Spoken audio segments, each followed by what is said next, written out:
Hi, it's Jane, and today I thought we'd talk about is it AI generated pattern or not? Um, I know in the past few months we've seen more and more AI generated knitting and crochet patterns that are being put out there, and some of these people are putting on Etsy, Shopify, Artfire, you name it, anywhere where you can sell patterns, they're being put on there and being sold. So people are making money off these. And then when people get the patterns, download them, they can't follow the patterns. So let me get a drink here. Sorry. But anyway, they can't do the patterns because it is AI generated. So I thought we would talk about that a little bit. And for some of you, I had posted a picture in the Scraptastic Yarns Facebook group. And I knew that some of it, not all of it, some of it was AI generated. I did have someone that said that had zoomed in, not on my Facebook group, but on the actual group where the woman shares different fashion things that are going on in the world, where someone had zoomed in on the underbelly where you could see the actual netting where it hadn't been finished and they were working on it. And yes, it is partially AI generated. I think it was of a camel. It is partially AI generated and partially factual. So, having said that, let's talk about some of the ways you can determine if a pattern you're seeing out there is actually a real pattern or is AI generated. Because amigurumi is a big thing today. And a lot of people are buying patterns for it. And those seem to be the most patterns that are being AI generated. So, how can you determine if a crochet pattern, and you switch these over to Knit2, just follow the general process of determining it, if they are generated by AI. However, there are some indicators. They have unconventional combinations. The pattern may include unconventional combination of stitches or techniques that seem unusual or impractical. So you kind of have to look at it really closely, determine it. Inconsistent terminology. It's kind of like when you go to Google Translate, it's sometimes inconsistent. So you're going to see errors in the terminology, such as incorrect stitch names or descriptions. Unusual constructions.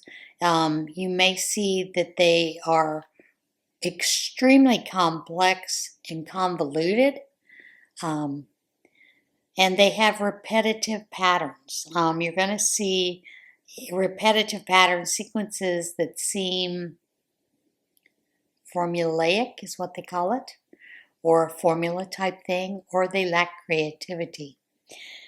They are unrealistic sizing. That is generally the first clue. The sizing of the finished project is not realistic, and it's disproportionate to what you are intending to use it for. It has lack of context. It means that you're not going to see a lot of background information about the designer, the yarn choice, or the inspiration behind the design. It has a lot of overly intricate details. And some of it you're going to look at and go, that seems unnecessary to do. It's going to have a lot of uncommon stitch combinations or rarely used that when you're looking at it you think, that doesn't make sense. The instructions are going to be absolutely incoherent. They're not going to make a bit of sense. The instructions in the pattern are unclear, incomplete, inconsistent. That makes it difficult to follow. It also is going to be poorly formatted or structured, so that it's going to have a lot of disorganized sections, jumbled sections in it. You're going to see lots of times those patterns have a generic description about the pattern. Lack of variation. You're going to see lack of stitch patterns, textures, design elements. So it has a kind of monotonous look to it.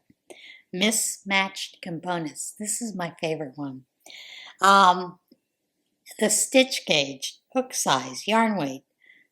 They don't make sense. They're illogical. They're goofy. It's stupid. It has uncommon terminology that doesn't follow industry standards. Now, you have to be careful with this one because a lot of people, when they are writing out their patterns, they are not used to industry standards. And unfortunately, crochet does not have what they call an industry standard.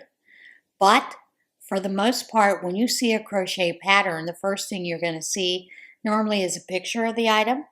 Then they will tell you what you need to complete the item, like what size, hook size, whether you're going to need a darning needle, scissors, what type of yarn, how much of the yarn you're going to need. You're going to see that. Then you will see special stitches, the abbreviations that you use in your pattern, what other combination stitches you're going to use, and how to do those stitches. You'll see like a dictionary for that. Then you may have some notes down there where the pattern designer has left some notes saying, so when you get to this point, let me point this out that if I've done a chain 2 at the beginning, that doesn't count as a stitch ever in any part of the pattern, at the beginning, whatever. You're going to see that kind of thing. You're also going to see that it doesn't have a lot of creativity. It doesn't seem to have a human touch to it. And it seems perfect. It's absolutely symmetrical. Doesn't have any imperfections or any organic qualities that make handmade creations. Stitches don't look right where they're at. They look to be forced, unnatural. They're not clear stitches. Or if you're looking at, zoom in at the picture. Are those actual crochet stitches? Are they actual knit stitches? Sometimes you can figure that out simply by looking at the picture closely. The motifs seem to be repeated constantly. You don't have a lot of the designer's insights into the pattern. There aren't things as tips, tricks, notes, with the pattern. The colors of the pattern don't seem right. They're off. The color choices aren't wrong. There isn't a lot of feedback, comments, reviews. You don't see a lot of people, social media, that are actually talking about the pattern. Lots of times, like when we've done an amigurumi pattern, or you've seen someone do one, they'll do a review on the pattern, or the pattern designer many times. So those are some key things to look for. The other thing that you really want to look for is when you're purchasing a pattern on Etsy, look at the reviews. Many times you'll see reviews such as, contacted this person, the stitches didn't make sense, asked a question, designer never responded, those kind of things. You may see that. Now the good thing is, lately we are seeing, and this mostly has to do with Amazon sell sites, that you see that use a lot of technology in the selling, the processing of getting that sell, like Amazon. You'll see underneath, if you read some of the reviews, it'll say AI generated review. That may be a real person that just used Chat Chat GPT to write out a review, and then they changed the wording up. But if it was copy and pasted, it'll say AI generated review. So those are some things that you really need to look for when you're doing patterns. And, nowadays we have to be sharp, right on our game. The other thing is crochet. Many times, if you look at something, you can generally figure out how to crochet it if you've been crocheting long enough without a pattern, or get something close to it. I do have a friend that doesn't use patterns. She will see like a amigurumi elephant, and she will create that elephant on her own without a pattern. So I also had a friend who passed away a couple of years ago that if you brought her in, say I had a crocheted onesie that I couldn't find the pattern for, she took the onesie home, recreated it.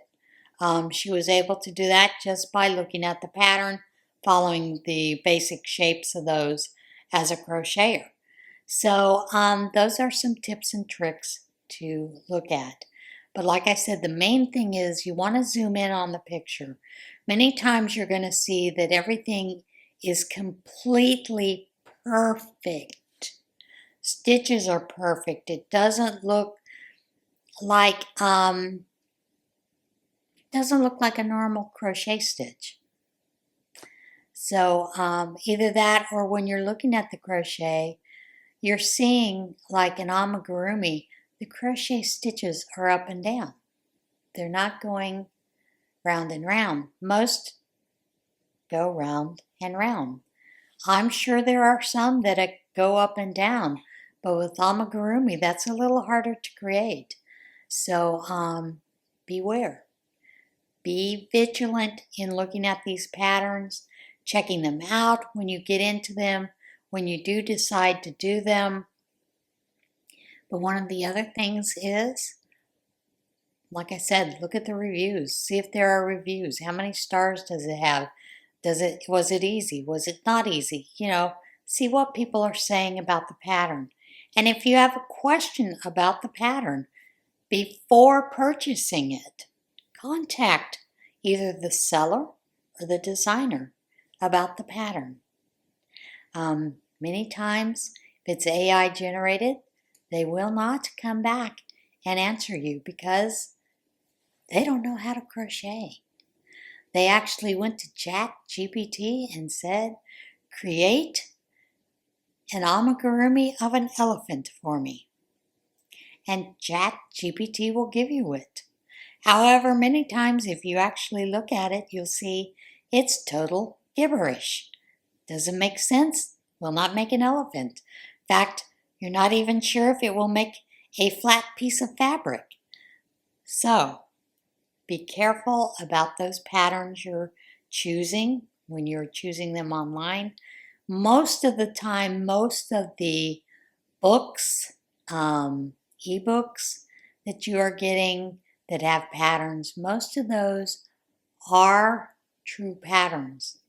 But you still have to be aware there may be some people who are generating ebook patterns of amigurumi, crochet tops, crochet sweaters, knit sweaters that are Chat GPT generated products.